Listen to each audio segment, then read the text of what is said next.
Hey everybody, I hope everyone's having a great day, and we're gonna start reading the book again. We're on chapter 9, so let's get into it. Get in bed, get your snacks, and close your eyes, and try your best to fall asleep. Just close your eyes and visualize. Here we go.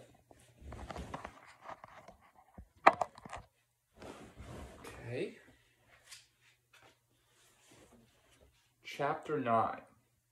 I'm going to finish the whole book. This is it. After this, the book's done.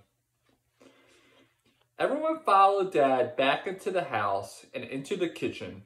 A giant cake stood in the middle of the table, decorated all over with stars and bats and stripes.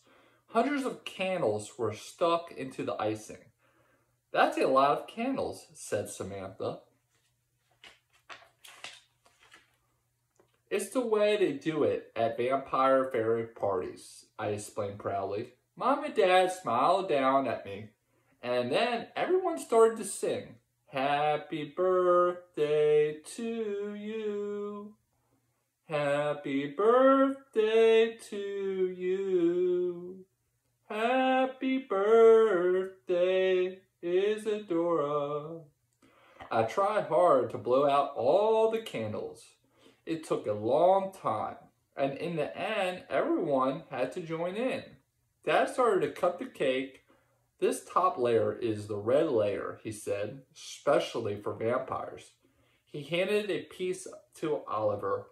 "The second layer is for fairies," said Mom. "It's got flower petals in it and changes flavor whenever you take a bite." She cut a slice from the fairy layer and handed it to Samantha. "The rest is regular human cake," said Dad. "Who wants a slice?" Everyone put up their hands, but no one wanted to eat the regular human cake. They all wanted a slice of the fairy and vampire layers. "It's so yummy," said Oliver. "You better have some red juice to wash it down with," said Dad, handing him a carton from the fridge. "This has been the most exciting party ever," said Zoe, happily. "I'm sad it's almost over," said Samantha. "Well, you can't leave without your party favors," said Dad, hurrying out to get them. He came back and handed one to each of my friends. "Oh," said Sashi, pulling something out of the bag. "What's this?" "It's a pocket of seeds," said Mom. "To grow your own flowers. Nature is very important."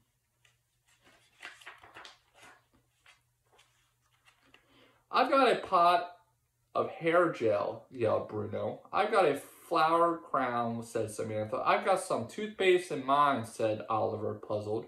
"That's special toothpaste," said Dad. "It keeps your vampire fangs nice and white.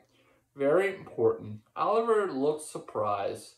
"But my vampire fangs are just pretend ones," he said. He put his hand to his mouth and pulled out a set of plastic fangs. Dad's eyes nearly popped out of his head. "Whoa," he shuddered. "I bought them from the costume shop," said Oliver. "They only cost 50 cents. 50 cents, Dad gasped. "The nerve!" He was still recovering from his shock when the doorbell started to ring. It was time for my friends to go home. Chapter 10. Zoe was the last to leave. "Goodbye, Isadora," she said, giving me a warm hug. "Thank you for having me. Thank you for coming," I said, and I meant it. Zoe disappeared down the front path with her mom. "Ooh," Dad leaning against the door. "I'm exhausted." "Me too," said Mom.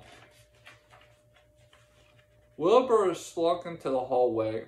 "I'm leaving now too, Uncle and Auntie," he said.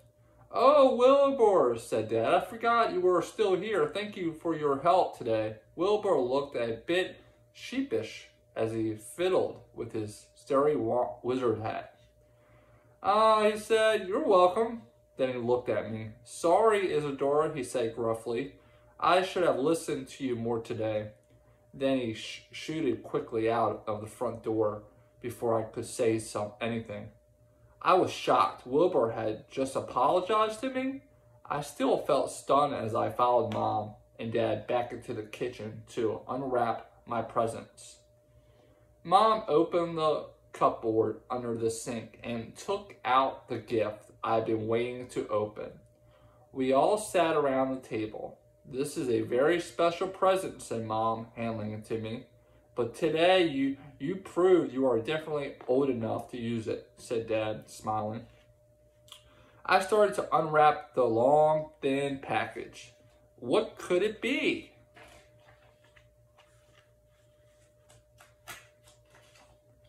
"It's a wand!" I screamed, jumping off my chair into the air. "My very own wand!" "Thank you," I said, dancing around the kitchen and waving the wand so that sparks shot out of the star. "It's the best present ever." Dad smiled and put his arm around Mom. Mom yawned and leaned in the head of Dad.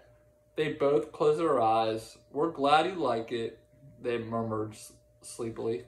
Pink Rabbit and I took another slice of the cake and wandered back into the great hall of our own.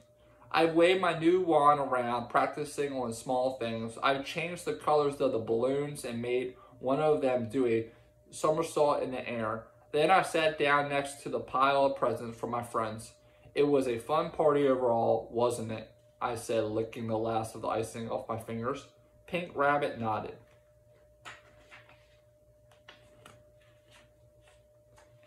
"I mean, it was perfect," I said, "but I think everything turned out okay in the end.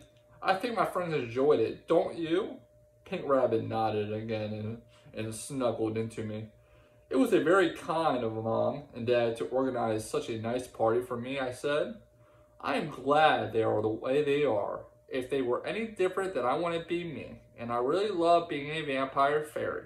I pulled the next present onto my lap and started to unwrap it. "I'm also glad my friends are the way they are," I continued. "They are all very special too." Pink Rabbit smiled deeply and yawned. "I've had a great birthday," I said.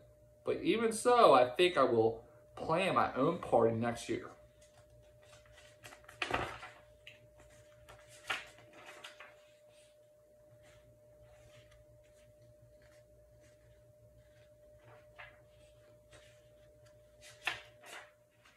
And that's it.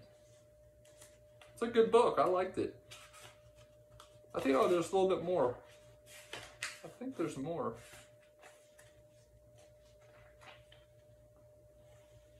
Oh, the last part of the book. "Even fairies have to go to school," said Mom. "Vampires too," added Dad. "But I don't want to go to school," I said. "I have a perfectly busy, fun life at home with Pink Rabbit."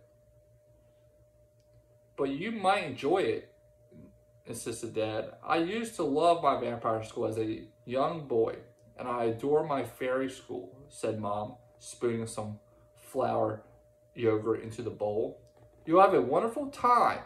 They both smiled. I wasn't so sure. "But I am not a full fairy," I said, "and I'm not a full vampire. So which school would I go to? Is there one especially for vampire fairies? Is there a school for me?" "Well, no," said Mom. "Not exactly. You are very rare," said Dad. "But very special," added Mom quickly, "and I think fairy school would suit you perfectly." "But of course you may prefer vampire school," said Dad. "It's a lot more exciting."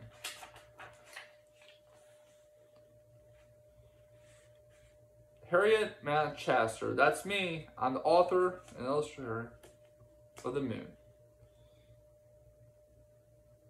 Huh. That's the book. I hope you enjoyed it. I hope you're sleeping, and I'm going to read my next book for you. Have a great night. Sleep tight.